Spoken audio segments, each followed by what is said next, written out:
Алейкум да бір жол урматтуу агалар. Мен да ушул жеңишиним келиптир. Мына ушул чыркырап кыргыз жерлери, кыргыз тоолору деп чыркырап жүргөн, анча-мынча запкы тарткан азамат жигитибиз. Тааныдыңар силер. Мына көрдүңбү Тилекмат? Эл тааныбайт, жер тааныбайт. Эл тааныган азаматтар бар. Эл сыйлаган азаматтар бар. Ушул Тилекмат Куренов деген жигит, мына көрүп атасыздар. Кейбір учурда айтып қаласыздар. Мен барайын дедім эле, көчөдө Мелиса туруптур. Мелисасын да көрдү, торун да көрдү, темирин да көрдү, баарын көрдү. Бирок ер азаматтын ушунда турат.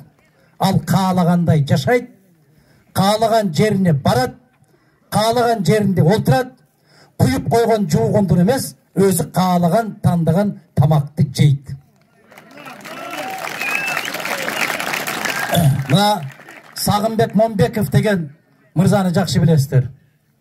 Жулкунуп жана чыдабай кетип ушу жакка чыга калды. Эмнеге? Адамдын жүрөгү күйбөсө, анын жашоосу жашоо эмес. Жүрөк күйгөн үчүн ушул жерге чыдабай чуркап, туйлап, жанагы тулпардай болуп, жер тепкилеп, менин эки ооз сөзүм бар. Туура сөздү айта алганың айт, айтпаганың жөн олтур деген сөздү бул киши дагы акын. Мына эчен жылдан бери ушинтип какшап келатат. Саке, кош келдиңиз. Рахмат сизге. Аман болуңуз, бар болуңуз дайым. Мен ушул Жеңиш Молдакматов деген мырза жигит отурат.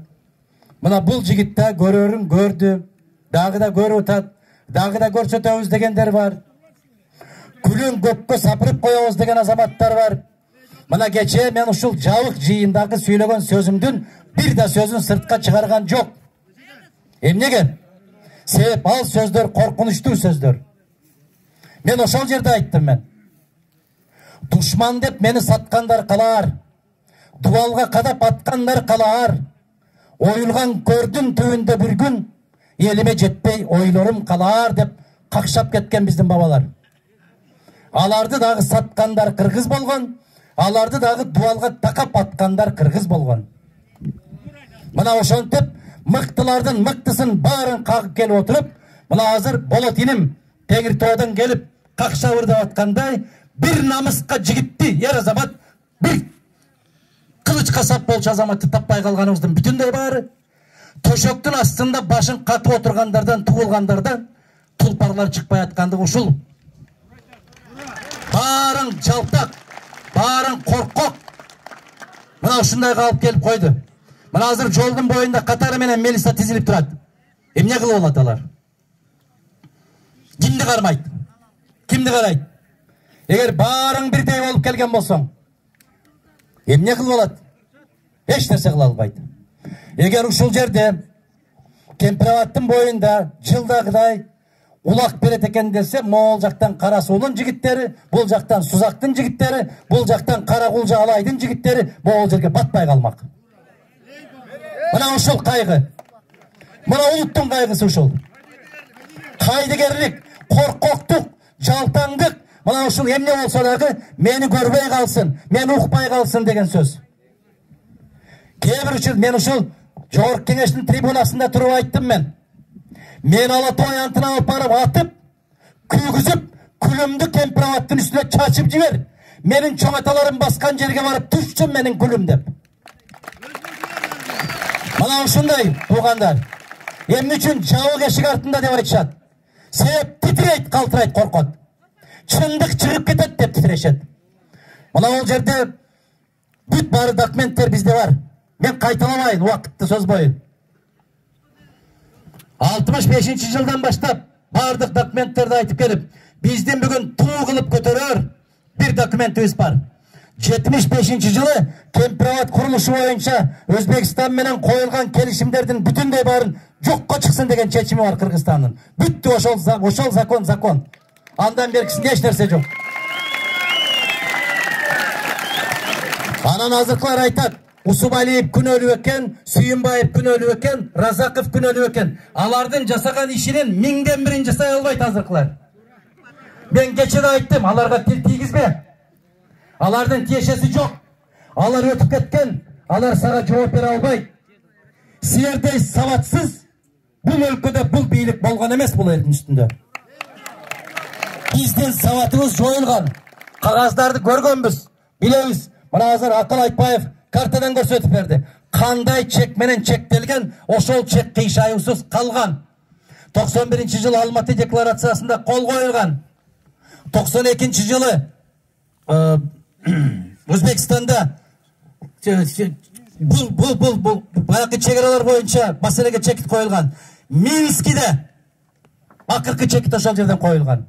Ар бир таш, ушул мамлекетте турган таш, ошол мамлекеттин ташы, ошол мамлекетте турган самолет, учак, ошол мамлекеттин учагы, мамлекетте турган танка, мамлекеттин танкасы деп койгон. Бүттү, андан башка маселе жок. Эртеден кечке чейин КТР деген бир КТР, бул оңолбогон КТР бул. Регион аланын баласы болуп калды азыр, өгөй баласы ошол.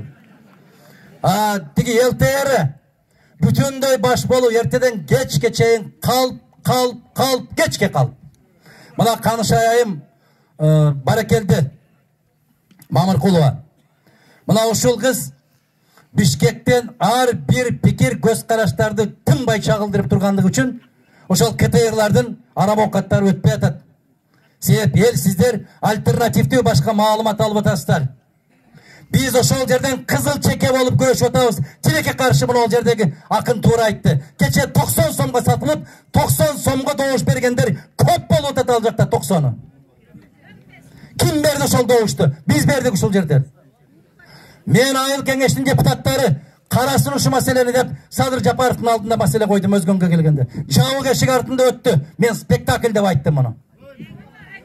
Бул спектакль бол. Бүтүндөй Кыргызстандан колдоочуларын алып келип залга толтуруп, деп ооза ачса кол чаптырып шатырашатман. Биздин кээ бир өзгөндөн аксакалдар уятсыз, намыссыз. Бизге мамлекеттин жетекчилери биринчи жолу келип отурат деди. Намыс жок. Мен санап бердим. Масалиев канча жолу келген, Акаев канча жолу келди, Атамбаев канча жолу келди, Сооронбай канча жолу келди. Уялбайсыңар, ошондо дагы баш жиликти жеп отуруп бата бербедиңер билесиздер. Бет жок, уят жок. Мына ошолордун топтолуп отуруп алып, добушка коет эмес. Кемпироват кете берсинби деп. Ошолор чечеби кемпироват. Мен айылдык кеңештин депутаттары чечсин деген сунуш киргиздим. Айылдык депутаттар дагы катышыптыр. Мына Кызыл Октябрь айыл өкмөтү уят. Бүтүндөй ааламга уят. Айыл кеңештин депутаттарына уят. Ушул айыл кеңештин депутаттарын шайлап берген сиздер. Таекем болот, чээрим болот, бөлөм болот, аяшым болот. Мына ушул айылдык кеңеш, караңыздар. Сабай айылдык кеңешине таазим этем. Кароол айылдык кеңешине таазим этем депутаттарына. Куршав айылдык кеңешине таазим этем депутаттарына. Бар болсун азаматтар ошолор. Куршав айыл кеңеши 20 депутат катышып отуруп, 20-тен каршы добуш берип. Кароол айыл өкмөтү 17 депутат катышып отуруп, 17-синин бүтүндөй баары каршы добуш бериптир, өтпөйттүр. Мына ол Кызыл Октябрь чириген. Зак басып кеткен ошол жерде. Сууга жакын. Билесиңер ошол кайсы депутаттар экен. Эми урматтуу туугандар, мына ол Теңир Тоодон келип аткан азаматтар, Таластан келген азаматтар, Ысык көлдөн келген азаматтар, мына Жалабат Баткенден келген азаматтарга айтайын. Мына ол жер мына ушул Кемпироват. Тиги суунун чети турган жерде, ошол жерде менин чоң атамдын айылы болчу. Ушул айылдардан кимдер чыккан? Мол тал теректүү болуп турган керемет айылга Болот Шамшиевдин, Төлөн Шамшиевдер аксакалдардын айылы ошол. Болот Шамшиевдин айылы ошол. Ошол биздин Торгойдун уясындай болгон айылдан эки Советтер Союзунун баатыры чыккан айыл. Бүтүн Кыргызстан боюнча 12 баатыр чыкса, мына ушул Торгойдун уясындай болгон жерден эки Советтер Союзунун баатыры чыккан. Мына ол Осман биз дайым ушундай болуп сыймыктанып, жолдун боюнда мен эстелигин куруп койдум эле. Турат. Мамасалы Тешебаев менен Осман Жакупов деген баатырлар ушул жерден чыккан. Торгойдун уясындай болгон 30 түтүн бар айылда. Кана ошолордун урпактары бүгүн. Кана ошолордун урпактары айылдык кеңеште жыйын өткөрүп чечим кабыл алгандар. Ким келди де жанагы bir Кудайдан жөө качкандар болуп калган ошо жетекчилер кээ бир учурда да. Жана Эрнис деген келип отуруп алды өзү. Эрнис сенин жүрөгүңдү жылып алабы? Уğudunun начальниги келди дейт. Айланайын. Азраил келсе дагы чындыкты айтып өл деп тарбиялабады ул ата-энебиз. Ошол Уğudунун начальнигинен титрейсиңби? Үйүңө барып аялыңнан титрейсиң. Көчөгө чыгып досуңнан титрейсиң. Жумушка келип Эрнистен титире. Кече айыл өкмөтү бар ким эле жанагы тепкилеп жүргөн ушул жерде? Ержигит кайда ал? Келбейт. Кайда? Мына ошол аксакалдардын ушул жерде боз ий тигип атса, боз ийди тепкилеп ошону бузган. Ошол ак үйдүн, ошол биздин кыргыз үйүнүн кусуру урду ошол жигиттерди. Келечеги жакшы эмес ошол азаматтардын. Мына кече дагы ушул өзгөндө эл менен жолугушам деп, ал сунушту дагы жабык эшик артында болгондо мен киргизгенмин. Элге барып сүйлөшөбүз. Макул деген, бирок формасы мындай болчу эмес да. Момундай болуп түз олтуруп эл менен жолугушабыз дегенбиз. Жок, бекинип алып өткөрөт. Жашынып алып өткөрөт. Эмне үчүн жашынат? Кече сессия болуп атканда бир эмес эки жолу суроо бердим мен. Кайсы форматта өтүп атат? Bir turup parlamentik hukuku dedi. Anda tуура эмес. Parlamentik hukuku боюнча регламентте 10 gün başta материал колго тапшырылыш керек. Ал жарыя болуш керек. Массалык маалымат каражаттарынын өкүлдөрү маалыматты алыш керек эле. Ал болгон жок. Анан буйсуңдатып, бул комитеттин жыйыны деди. Анда комитеттин жыйыны болсо, соңку мөөнөт жума күнү колубузга документ тийиш керек эле кагаз. Жок. Жок, кагазды кантип талкуу кыласыңар деген маселе көтөрдүк биз. Мен жанагы трибунаны 2 жолу урган экен, ушул кезге чейин колум ооруп жүрөт. Ал жердеги кызыл чекенин бир четин көрбөйсүздөр сиздер. Себеп депутаттар жабык өтсүн деп добуш беришет. Эмне үчүн? Өз шермендечилигин эл укпасын дейт. Себеп сүйлөгөндө кооз сүйлөшөт, добуш бергенде өлтүрүшөт баары отуруп алып. Кетсин эмес, ошолорду шайлабашыңыздар керек сиздер. Өзүңөр алып барып коесуңар, анан кетсин деп. Өзүңөр алып баргансыңар анан. Эми урматтуу туугандар, темпироваттын маселеси боюнча комитеттин чечими жок. Бул бир. Комитеттин чечими болгон кезде дагы бул мыйзамсыз. Бул эки. Мына Чыңгыз Айдарбеков ушул комитеттин төрагасы комитеттин чечимине кол койбой койду. Кол койбой жүрөт ушул жерде. Орун басары койсун деп атат. Орун басары да койбой койду. Ачык келип, Чыңгыз Айдарбеков комитеттин төрагалыгынан кетиребиз деп 2 күндөн бери интрига болуп атат. Мына ошондуктан туугандар, могул жердеги чыгып сүйлөгөндөр абдан туура айтты. Мен мына телефон деген балекетке кирбейм. Бирок кээде балдар жиберет, момундай сөз болуп атты деп. Карасаңар, могул жерде жам баштап кымыз ичип отуруп, азамат аягына чейин тургула, биз силер менен деп жата бергиле уктап ушул жерде. Мына Болот инимдин айтканына мен 1000% кошулам. Баленин бар ушул жерде. Бардык бале ушул жерде. Мына милиция болуп, баягы лөөлүдөн жөө чыкса өзүн чабат дегендерди. Бириңердин агаңар, бириңердин жездеңер, бириңердин тагаңар. Өтүп келатып, кучакташып, өшүп, жытташып коюп атасыңар. Айтпайсыңарбы? Ачка калсаң дагы, арам өлсөң дагы турбачы ушул жерде дебейсиңерби? Турба бул жерде дебейсиңерби? Дебейсиздер да. Керектүү болгон учурда биз буларды таппай калабыз. Ойгонолу туугандар. Ойгонолу. Мына Россиянын президентинин бир жакшы сөзү бар. Мен ошону сессияда айттым. Мына согуш каттуу болуп атат дейт. Эгер сиздер токтотпосоңуздар, тиги жак ядролук курал колдонот да дейт. Десе Путин айтты, биз да колдонобуз деди. Анда аалам жок болуп кетет го десе, Путиндин сөзү бар. Угуңуздар. Угуңуздар айрыкча ушул Тогуз булактын жигиттери мен деген азаматтар. Россия жок ааламдын мага эмне кереги бар деди. Мен сиздерге айтайын.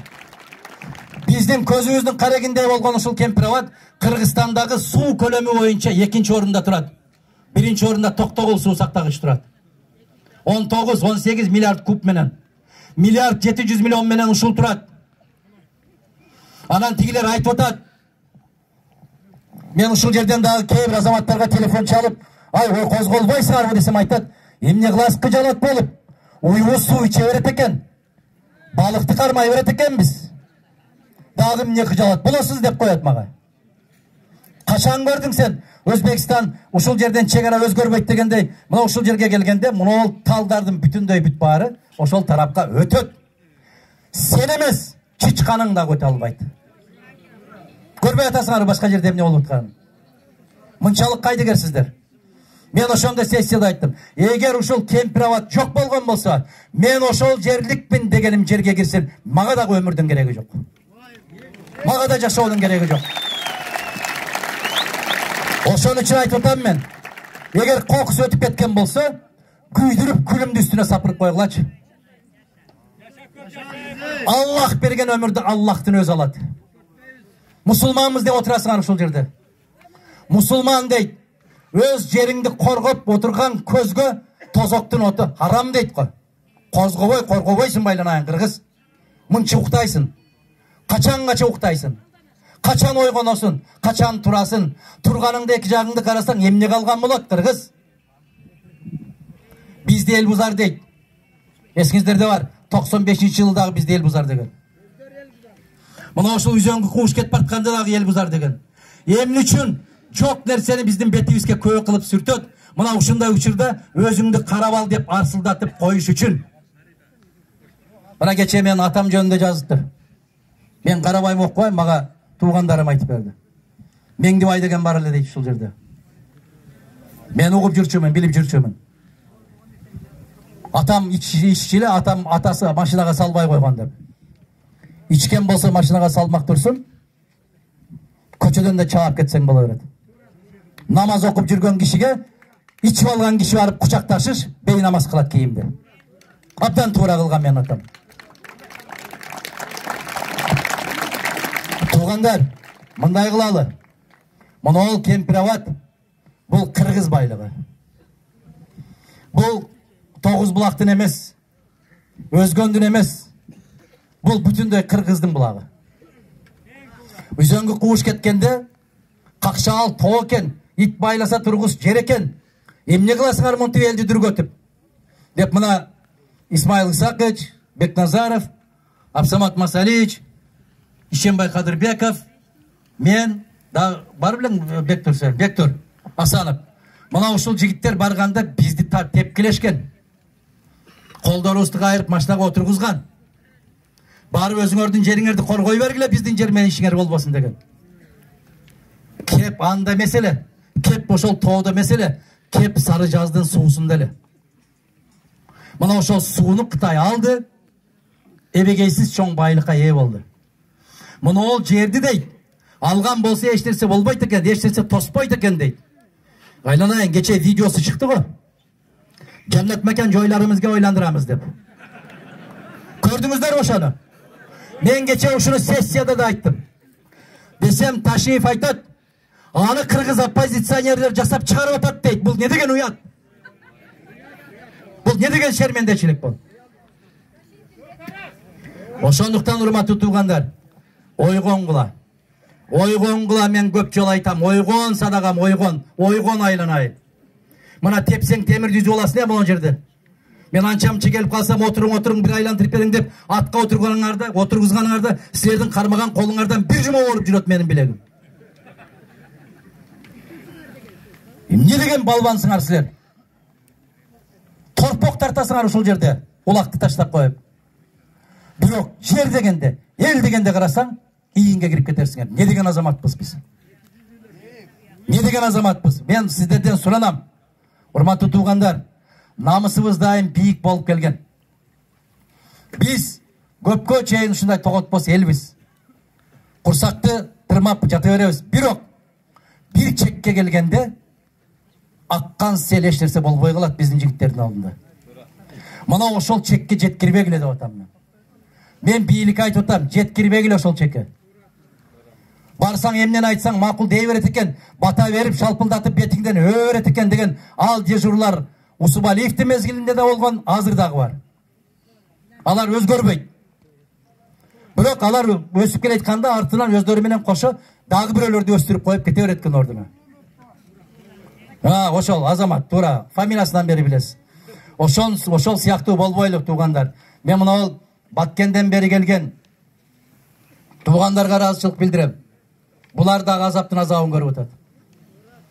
Нарындан келген туугандарга, Көгүлтүр Ысык көлдөн келген туугандарга, Таластан келген, Кыргызстандын 7 тууганынан келген азаматтарга таазим этип баш ийем. Көрүп кетиңиздер, байкап сүйлөшүп кетиңиздер. Бирок ушул жерде туруп, азыр ушу Куршаптын базарында 2 килограмм жүгөрүмдү сатып алайын деп турган азаматтарга дагы рахмат. Туурабы? Мына үйүмдөн 5 тоогумду сатып алайын деп турган азаматтарга да рахмат. Мына ушул жер, мына азаматтар, мына Москвадан келиштир. Жылдыз деген азамат, мына Жылдыз деген туруп койсоңуз, мына Жылдыз деген азамат мына ушу Москвадан келди. Теңир тоонун кызы болот, Сокулуктун келини болот, туурабы? Ат башыдан. Карабалтыдан. Мына ушулар Москвадан келип отурат. Билет канча экен? 20 000. Мына жерде жөө басып келгенге болбой атат. Булар келди, кетти, жатты, 100 000 сом кетет. Бекер келип кеткенге мына жерге келишке кыйын болуп аткандар бар. Бирок бүгүн мына жерде жана сүйлөп аткан бирөө айтты, 3 000дей калк турат деп. Биздин акыныбыз да айтты, саныңыздарга эмес, сапатыңыздарга таазим этем деп. Мына ол жерде отурган азаматтардын бүтүндөй баары ал сөздү укканга эмес, ошол сөзгө каршы чыккан азаматтар турасыздар ошол жерде. Сиздер бар үчүн эл бар, сиздер бар үчүн жер бар. Биз жогорку кеңеште дагы соңку демибиз калганга чейин ушуну күрөшөбүз. Биз ушул жерди алып калганга бардык күчүбүздү салабыз. Ушул жерден 2 баатыр чыккан азамат жер, баатырлардын урпактары баатырларча жер коргонго биз даярбыз.